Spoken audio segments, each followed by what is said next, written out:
ayan guys, yung taba ng baka, ay ng meat, or tupa ata yun, sheep. Yung taba niya, yun yung gagawin natin mantika. So, hintayin lang natin siyang ma-melt. Na magmantika, I mean, yan, saka natin lalagay iba. Kita nyo guys, o diba, ang dami na yung nakuha ang mantika. Ngayon, lagyan natin yung sibuyas.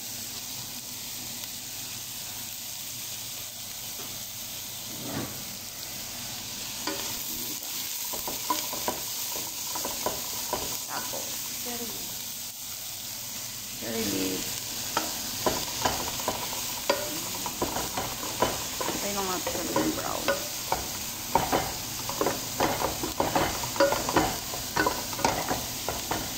Siyempre, maglalagay din tayo ng coriander at saka cumin.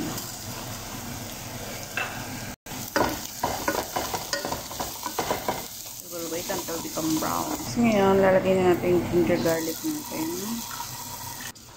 Okay, so brown na siya. Brown na, diba? Ngayon, set aside natin ng konti. Lagay natin yung this is our spices. I'm gonna put it together. Ayan.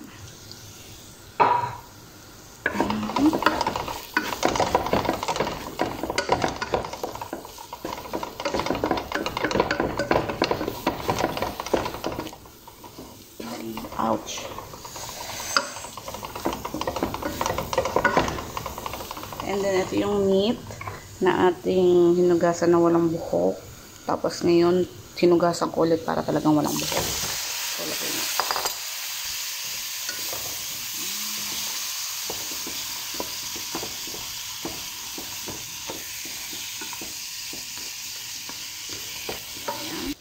So, yan ang itsura niya after natin ma-mix.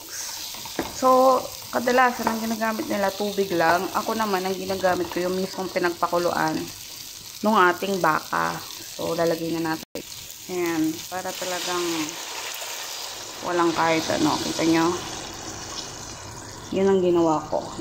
Yan ang ginagawa ko kadalasan.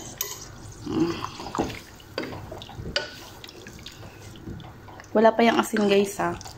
Sa bandalang huli na natin lalagyan ng asin. Tapos lalagyan natin siya ng lemon. Pero papakuluan muna natin siya ng tubig. So ayan guys, kumulo na siya. So titimplahan na natin. Kung ano ba. Ay, lalagyan pala natin ng lemon. Forgot ko na.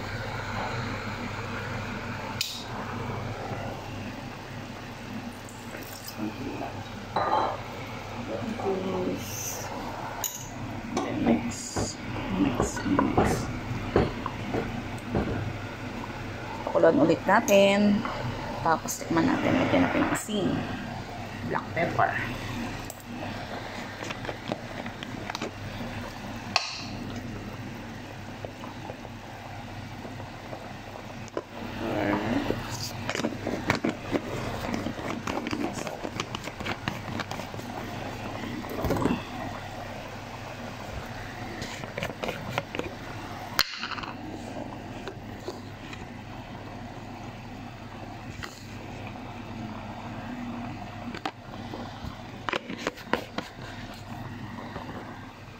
Then we will mix.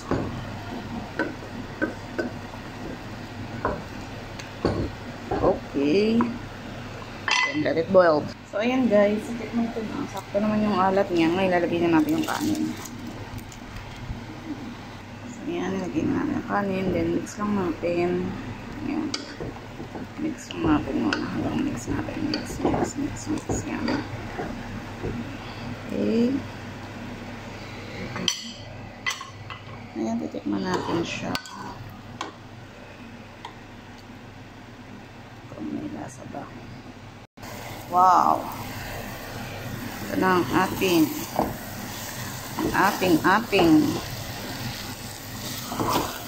dishes for today's video.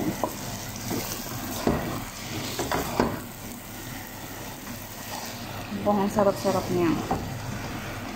Sana masarap. Wow.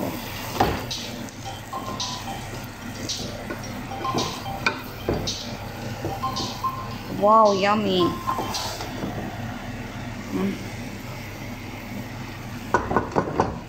Takpan ulit na. Ayan na siya guys. Ayan na ang ating meat with rice.